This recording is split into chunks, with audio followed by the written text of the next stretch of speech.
Blue Book Atomic Habits, Chapter 2 Summary. Chapter 2 of Atomic Habits dives deeper into a powerful concept, the role of identity in building lasting habits. The author, James Clear, explains that real and long-term change does not come from what you do, but from who you believe you are.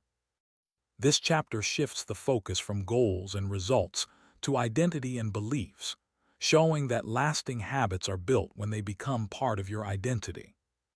1. The 3 levels of change. The chapter begins by explaining that there are 3 levels of behavior change. 1. Outcomes, results. This is the outermost layer. Examples: losing weight, passing an exam, earning more money.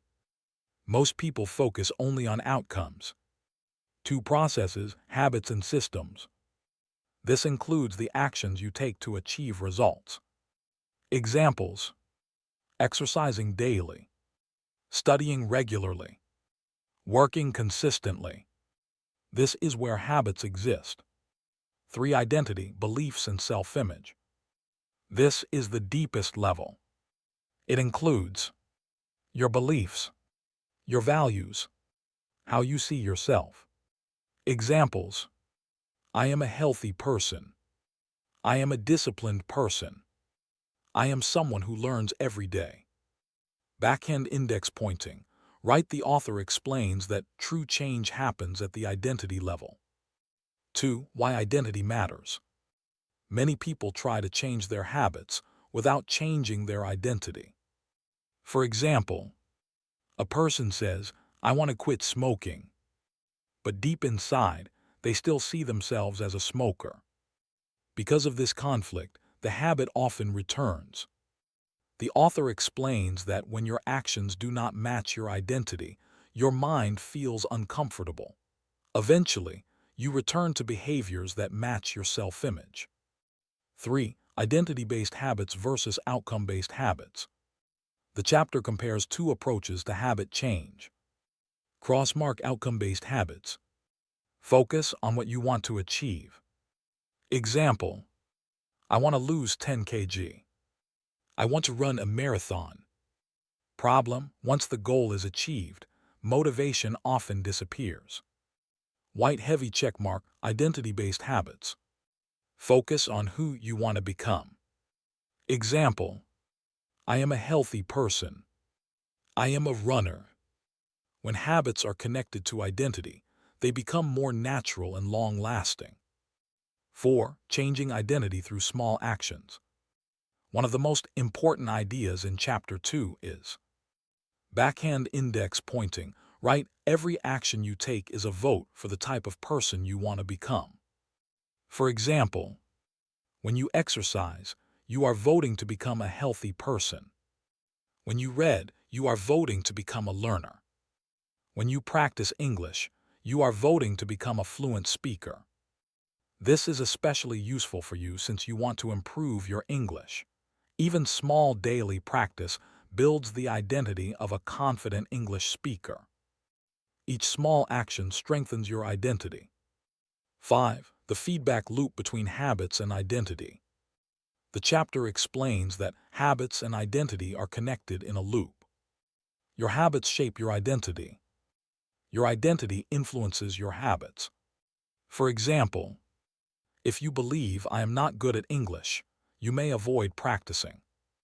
But if you start practicing daily, even in small ways, your belief slowly changes to backhand index pointing right, I am improving my English. Over time, this identity becomes stronger, making it easier to continue the habit.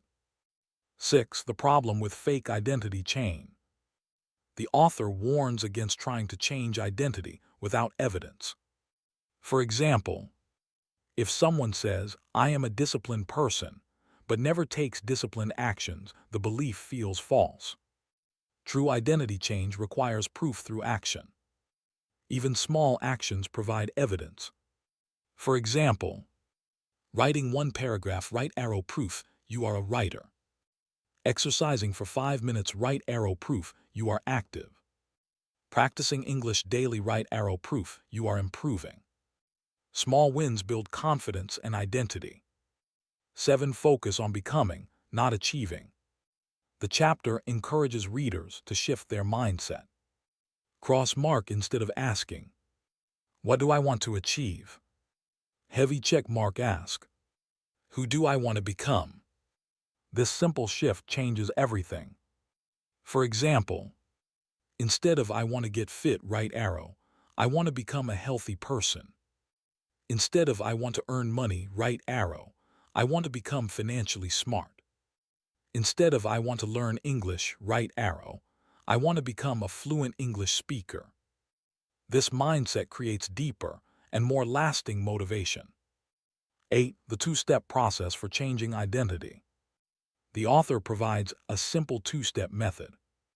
Step 1. Decide the type of person you want to be. Ask yourself, what kind of person do I want to become? What qualities do I want to have? Step 2. Prove it with small wins. Take small actions every day that support your identity. For example, if you want to become a reader, read a few pages daily. If you want to become fit, write arrow, do small exercises regularly.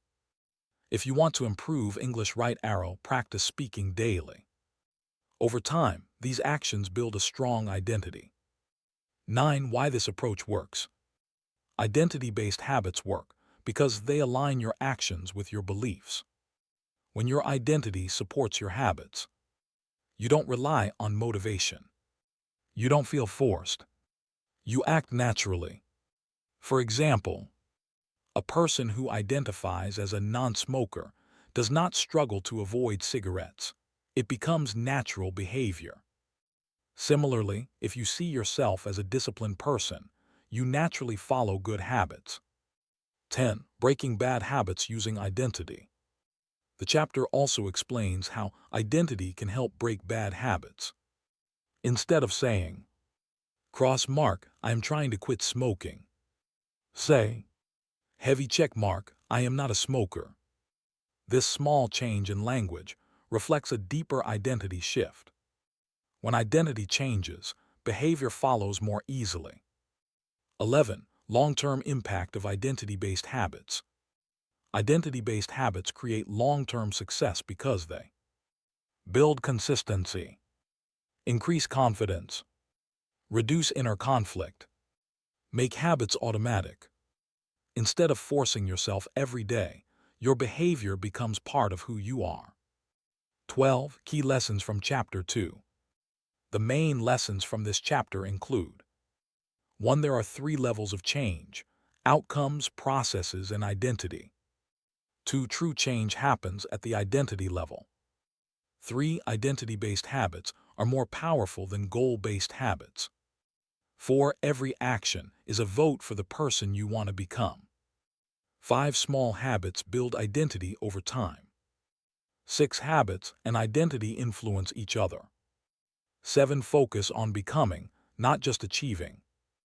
8. Identity change requires consistent action. 9. Language matters. I am versus I want. Key Cap 10. Long-term success comes from aligning habits with identity. Conclusion.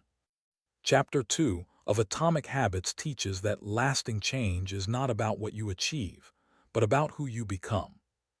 By focusing on identity instead of just goals, people can build habits that are natural, consistent, and long-lasting. The author shows that even the smallest actions can shape identity. When repeated daily, these actions transform not only behavior but also self-belief.